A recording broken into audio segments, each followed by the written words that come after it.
Hey ladies and gentlemen, welcome back. This is HD StarCraft, and I'm here to bring you guys another StarCraft 2 Heart of the Swarm broadcast. As you guys know, the beta is going to be going down very soon. In fact, by the time this video goes up, it will probably already be down.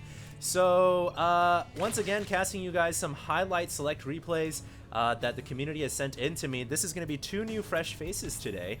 And in the bottom right-hand corner, we do have Nana Rumpelteazer, who is actually the coach for my cousin Pho. As you guys probably know, I've casted a couple of games with my cousin already. Very talented Zerg, and apparently Rumpelteazer is his coach. So I'm very much looking forward to seeing what he's got to offer today. Also, if you guys might better know Rumpelteazer under the name Nightlight.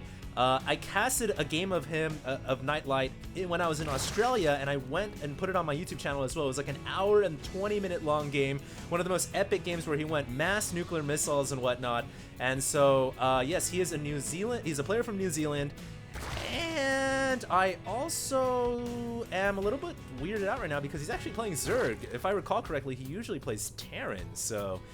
well, that makes sense. He can't really coach Pho if he's a Terran player. So I guess he is Zerg now. Anyways, his opponent is going to be DGA Sterling, who is a retired Terran player, but still, I guess, plays Heart of the Swarm, and is a pretty talented Terran at that. He is in the top Masters to Grandmasters, and this should be a promising Terran versus Zerg matchup. Not too sure what team DGA is, and I'm not too sure what team Nana is either. But if Rumpelteazer is still on the same team as he was before, when he was under the name Nightlight, then he should be under, I think, TT Esports? I might be wrong, though. But anyways, this is going to be a Terran versus Zerg, and the last couple of games I'll be casting until the beta actually shuts down. I do have a treat for you guys, though. I want to do a long set of games that somebody has sent in to me, and it's a pretty long set. It should be very promising, and I'm very much looking forward to casting that. So I'll probably be concluding my beta casts with that, and of course when the game goes live on March 12th, I'll still be doing casts as usual. But yeah, very excited, guys. It's a very cool time right now to be a StarCraft 2 fan, because we've got the next expansion coming up, and then of course one more, Legacy of the Void, baby. Oh yeah. Anyways, this drone is running around the outside of the Terran base right now. It's going to try to jump up the cliff, but unfortunately it cannot, so it's got to go around. And it has very low HP right now, but it should be able to make it through the main base, and it has. No Marines coming out yet because the barracks isn't quite done. Meanwhile, Command Center is coming at the natural. That was a CC first from Sterling. So, you know, it's Star Station. It's a big map. And since they are cross-spawned right now, I don't blame him. I definitely think CC first is the way to go, actually. Gas steal, baby! Oh, yeah. So there's a little bit of a gas shortage right now for Sterling. Not really. He can kill this off later. He doesn't really need the double gas yet. But he obviously wants to get that going as soon as possible. Looks like the drone is now going to be pulling off. It was just becoming an extractor so it could survive, and now it's run into a Marine, so we'll see if it decides to extractor itself again. Here we go. No, it actually gets blocked by the refinery. So Rumpelteazer's drone, aka Nightlight's drone, now blocked into the corner, and it will suffer a terrible death. Marine's like, oh yeah, first blood, baby. First blood. It looks like the refinery was actually canceled, so in fact Sterling here is not going to be going for a quick starport. He is going to go for factory, and he's got a reactor, so he will probably be going Hellions here. And early Hellion opening or Widowmine opening, both very effective. Usually most Terrans are still sticking with the classic, what they know and they're good with, which is the Hellion. And it looks like that SCV was not able to get inside the Zerg's main base. So for now, actually no gases mining yet for Rumpelteazer, but it's still a little bit early. There is a bunker coming up down on the low ground. A lot of Terrans like to throw the bunker back here, and you guys might be wondering why. Well, they usually put it here because it can cover both this side and the ramp, and then once they kill off these buildable plates, they can wall from here to the corner of the barracks. So yeah, he's already starting the wall right now with that supply depot. It's actually a really good spot for a bunker, and then sometimes they'll get one like right here or a couple Marines back here or something, depending on what they want to do. And there is a tech lab coming right now on that barracks, so still very casual game. Only one unit lost for both sides, and it looks like the Terran is losing just a little bit more, but you know, it's nothing too serious. Drones are excuse me, creep is now being spreaded by the queens. There are a few queens on creep patrol duty, but the Hellions are making their way out across the field. There's only 2 for now, so it's like, it's not a serious threat at all. Honestly, I think he'll be able to manage this just okay, but it looks like the Hellions are now going to retreat to the Zonanga Tower. Yeah, so pretty easy because there's not really a large Hellion force, but we'll see how many Hellions Sterling decides to make. Looks like right now he's got 2 more on the way, so there is Stim Pack coming as well with double Engineering Bay. Now, if Sterling literally wants to be extra greedy, he could throw down a macro CC as well. That would be like greed to the maximum Thorazine style, but I don't know if he'll throw down a macro CC or not. He does have quite a bit of minerals, but for now he is definitely going to be teching up hard, going for Marines and a biological base play. Hellions now starting to get inside the drone line, and they are going to roast up a couple of workers. 6 workers have gone down already, but there are 4 queens here now. And unfortunately, queens, as good as they are, they cannot transfuse a drone, and it would be a complete waste of resources, so the queens instead will use their tentacle appendages to push the Hellions away, and Hellions are now out of there. They're running for it. There is actually going to be a hatchery coming up right here, which is, I guess, I don't know. I guess you can put it here, or you can put it here. Either one isn't like a terribly great spot. Usually, 4th expansions for Zergs, normally they aren't in like the best spot ever, unless the map is super macro heavy, but I guess this expansion makes a little bit more sense than this one. I don't know, the map is basically symmetrical. It's kind of hard to say. Usually, just as Zerg, you don't want to expand towards the Terran player. That's the rule of thumb, but both of them are basically the same distance regardless. Meanwhile, Overlord is going to make its way into the main base. It will see the double engineering bay and a bunch of barracks now being produced. A lot of barracks, so for sure we're going to be seeing bio here. I don't know why that Stim Pack took so long to make, but it just finished up right now. And Sterling is obviously going to be transitioning into very, very heavy biological-based play, which is, you know, that's the predominant style of playing Terran versus Zerg. The one benefit they do get in Heart of the Swarm is medevacs with their Ignite Afterburners are a great asset for dropping and harassing. Right now, Rumpelteazer has some roaches out on the field, not making too many roaches though, and that's important. As Zerg, you don't want to make too many roaches, because the thing about that is you don't want to put yourself in a hole where if the Terran is going bio, then the roaches are going to be absolutely worthless. But if you do make a couple, you can usually shut down Hellion play, and then you can make the transition into what you need to go for. And in this case, Rumpelteazer sees the bio. He should realize that there's, obviously he's seen the barracks at home, so he is actually going for Baneling Nest and double Spires, so we're gonna definitely be seeing Baneling Ling. No Infestation Pit yet, but definitely gonna be seeing Baneling Ling as Central Bugle Hooks is on the way, and I wonder if he's gonna mix in a couple, some Mutalisks here before he goes to Hive. You know, that's a pretty quick double Spire. Usually you don't see Zergs throw that down before the Hive has started. But yeah, he is going for a very quick double Spire here, and I wonder if he's going to go like a Baneling Muta style of play. That would be pretty cool to watch. And obviously Banelings are super effective against Marines, always have been. These Hellions are just running back now, and looks like we have a couple of medevacs coming out. And a siege tank in production. All right. You know, the siege tank is, it's always been a staple unit, I feel like, in Biomech. Pretty much a lot easier to pull off than Widowmine Bio, I feel like. But anyways, we do have Hellions coming in here, roasting up drones once again, getting 13 drone kills now before they are finally disposed of. And Rumpelteazer.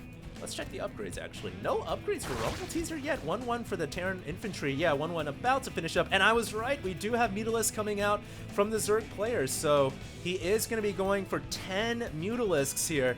And let's see, is he going to use a double Spire to research double upgrades? No. So that's why I don't know why he went for 2 Spires when one would have served the same purpose. He is expanding pretty rapidly down to the bottom left as well. And hold on to your seats, ladies and gentlemen. We're about to see some action as the Zerglings are making their way over to the 12 o'clock. They have found a command center, and they are going to be able to take that down. You know, one thing is Rumpelteazer is that a queen? One thing Rumpelteazer has for him is he was formerly a Terran player, aka Nightlight.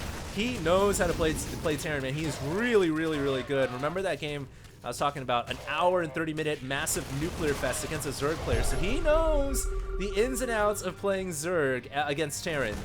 So we'll see what happens here. A couple of Marines on the creep here. They don't want to be on there for too long. It's always risky. Looks like they're going to load up into the medevacs. Meanwhile, Baneling's on the way. Comsat reveals the Banelings, and it looks like they are going to boost out, but these 4 Marines have been left behind to die. Sad day for those poor guys. And the 12 Banelings are now out on the field. Mutalisks obviously looking for an opportunity to take out these medevacs, but the Marines have now unloaded out, and they are ready to defend their medevac fleet. But Banelings are going to roll up this ramp now, and the Mutalisks are coming in as well. Those Marines are absolutely screwed. Meanwhile, a bit of a drop going on down at the 6 o'clock expansion, but it is cleaned up, and it looks like the Baneling Zerglings are going to push this army away. Meanwhile, the medevacs in retreat. It looks like their boost is on cooldown, so they can't get away from the Mutalisks, and the Mutalisks are going to take out all the medevacs. Wow, Sterling right there with a pretty big loss. You don't want to lose that many medevacs in any game. And here we go, Zergling, Roach, Muta, bomb on that command center, but will they take it down? The command center is in the red, and it gets canceled off at the last second, but that's great because the command center was literally 5 seconds away from finishing. So not only has Rumpelteazer killed off a massive amount of medevacs, but he also shut down one of the macro CCs. So right now, I feel like the Zerg player is in a great spot. Oh no, that medevac is also going to go down. These Mutas have paid for themselves like maybe 5 times over by now. And of course, Rumpelteazer has a bunch of hatcheries, so he's actually got 1, 2, 3, 4, 5, 6, 7 hatches in total. So obviously pretty good right now. These overlords did spot that medevac moving out towards the right-hand side, so now Sterling is going to go ahead and unload them. The Mutalisks were coming in to intercept on the right, but the medevac has unloaded. Now, I don't know about you guys, but I don't think these 8 Marines are going to be able to stand much of a chance against these Mutas, but Rumpelteazer didn't see it, so he's not going to go in and engage. I think he should have. You know, if he saw it, he probably would have went in and just finished him off. Oh, here we go. He's going to send the Zerglings instead. 2-2 Zerglings, nom nom, eat you for breakfast. Nidus Network, double Nidus Network on the way. Something about Rumpelteazer, he loves to build 2 of each. Now, the thing is, Nidus Worms, when you build 2 of them, it's actually really good because they can unload twice as fast. We'll see where he decides to place the Niduses down, but there's a little bit of action going on in the middle of the map. Do note Hive and Vengeful Sax is on the way too. We might have some Overlord drop action. Sterling right now trying to pump out as many Marines and tanks as he can. He has, wow, he's got a lot of barracks. My God, that is a ton. And he's starting to infuse his bio with a little bit more mech. I love the Thor edition as well because, of course, Thors are baller.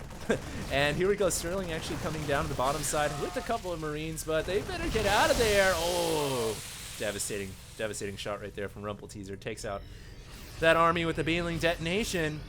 And Sterling got to make, his army is really not as big as you'd expect it to be. He's lost a little bit more than Rumpelteazer has, but I don't understand why his army is so small. He's only at 180 supply. Look at the bank. Oh my God, workers killed 13 to 3. But look at the bank, 4K to like 900. Those Banelings just all detonating right there. And hey, we have the Niduses coming. Here we go. They are ready to unload a bunch of units. A medevac comes in, 2 Marines. The police are here. They're going to take out the 2 Nidus Worms for justice. For great justice, and they get the job done. Wow, incredible. Now these Mutalisks are going to try to do a little bit of damage. Meanwhile, Marines pushing into the middle of the map, and they are going to be able to take out these 2 Nidus Worms. A lot of action going down right now. The Mutalisks have found their way behind the mineral line of the main base. There are some Marines here, though, so I don't know how long those Mutalisks will be able to stay alive. Meanwhile, Rumpelteazer trying to get enough forces here to defend. The Nidus Worm did go down, but he's got forces coming from all directions. He is going to be able to take out the tank line and all the Marines as well. Meanwhile, Overlord dropping off Banelings inside the natural expansion as the Mutalisks fly away. Great play by Rumpelteazer, and I feel like Sterling doing a pretty good job too, but I definitely am, I don't know, look at the units loss tab right now. It's pretty close. Both players losing considerable amounts of resources. Now Sterling here's got to keep his SCVs alive. He's lost 24 now, trying to bring some meals over to replenish his lost units. These Overlords flying in. I didn't even know that they smoke now. Apparently Overlords want to get cancer or something, but there is smoke coming out of their lungs. And these Mutalisks now are going to be flying back to the middle of the map. Ultralisk Cavern has just finished for Rumpelteazer as well, so we're going to see the mighty weapon of war coming on the field soon. It looks like these units are going to get surrounded by a bunch of speedlings, though, and the bio could be in trouble, but there's no banelings here. And without any banelings, the Marines are just going to shred those mutas. Oh, that was a great hold by Sterling.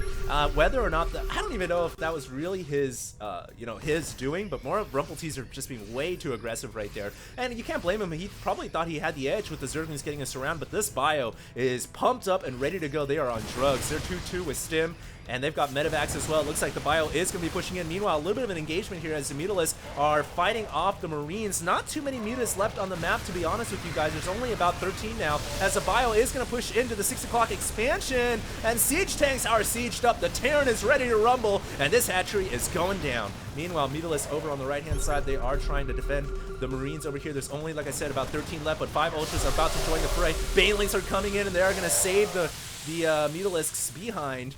And meanwhile, in the back of the mineral lines, those Overlords just smoking. Thought they might have had some cargo, but they do not. Uh-oh, the Ultras are here. Sterling's got to get the hell out of there. He's in a lot of trouble. He loads up in the medevacs, and he boosts out of there. Now, the Mutalisks are a little bit faster in Heart of the Storm, but they won't be able to keep up with medevacs once they're boosted. But once they run out of boost, the Mutalisks can actually catch them. That's a lot of units inside those medevacs. They got to make it home back safely. Otherwise, Sterling is going to be in a lot of trouble. 197 supply to 137 right now. 20k to 16k. The resources lost. The Zerg has lost just a little bit more. But look at this. This expansion at the 12 o'clock is exposed, and Rumpelteazer is going to waste no time to take out that area. Meanwhile, another Overlord flying in, but there's nothing inside. Thought maybe there were some Banelings, but nope. Looks like this command center slash orbital command is going to go down, and there we go, some Speedlings.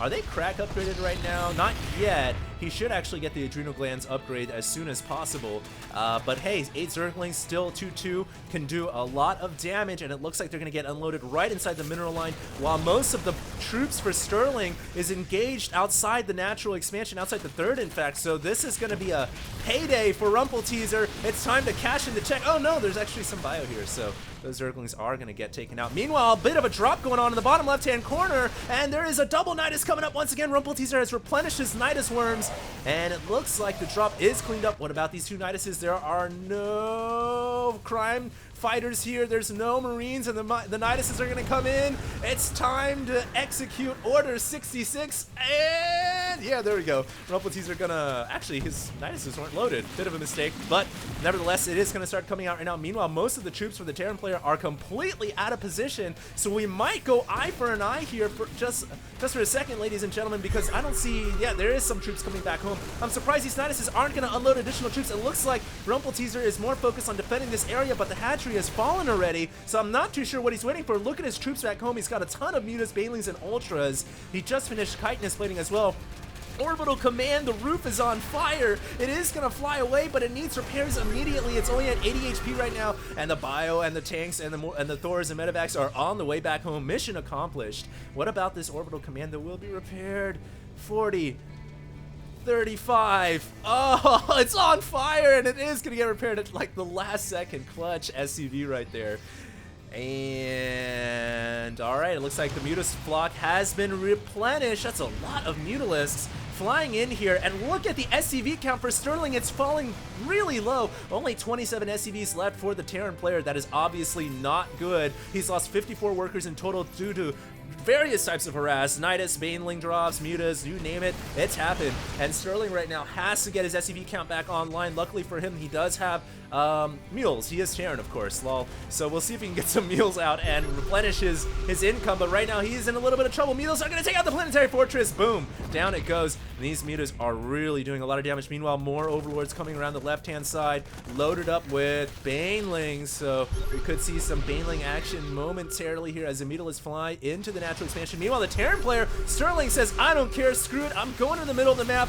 Will he have enough troops here to do the damage he needs to do? He needs to take out a couple of hatcheries. He's got 3 Marines shredding Ultras like they weren't even there. 5 armor, doesn't even matter. And it looks like, meanwhile, the Baneling drop has been successful, taking out more SCVs. 74 workers have gone down already. Their Terran only has 7 SCVs left. He has taken out the 6 o'clock hatchery in the meantime, but that is not good when you only have 7 SCVs. I don't know how he's going to be able to recover. This is pretty much all in for him.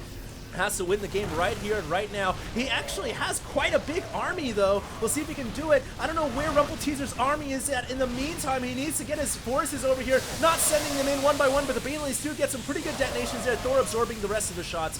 Valiant Thor, that is. And the Mutalisks are out of there, but the Ultralisk now coming in from the left-hand side. This is not good for Rumpelteazer. He can't continue to send units one by one. The Terran is just going to eat him apart. But the bio is getting pretty weak from overstimmage. So maybe that is Rumpelteazer's strategy. Just overdrug the enemy Terran player. What is going on here? Is that an double SCVs attacking the Spires? They better call in for backup because that is going to take a very long time. Sterling now coming in. Meanwhile, Overlord loading up a couple of Banelings, double command centers, half lifted off. Could Sterling maybe make something happen with this last-ditch effort?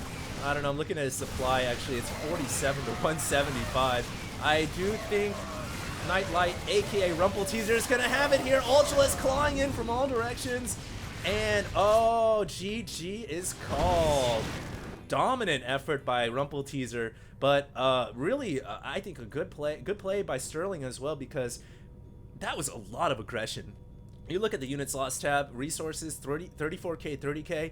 Sterling held his own, man. He did a pretty damn good job throughout this game. He was never really able to be as aggressive as you'd like him to be, but damn, he made a game of this until things started to unravel towards the end. But that was a pretty good Heart of the Storm matchup. Actually didn't really see too many HOTS units. I guess that was more of a Wings of Liberty fight than Heart of the Storm, because the only thing we really saw, I don't think we really saw much in terms of HOTS units at all. So there it is, guys. I hope you guys enjoyed. A really good matchup there, almost 30 minutes long. If you did, check me out on my YouTube, Facebook, and Twitter at HDStarcraft. Stay tuned. I've got more videos coming out for you guys in the near future. See you guys then. HD, sign.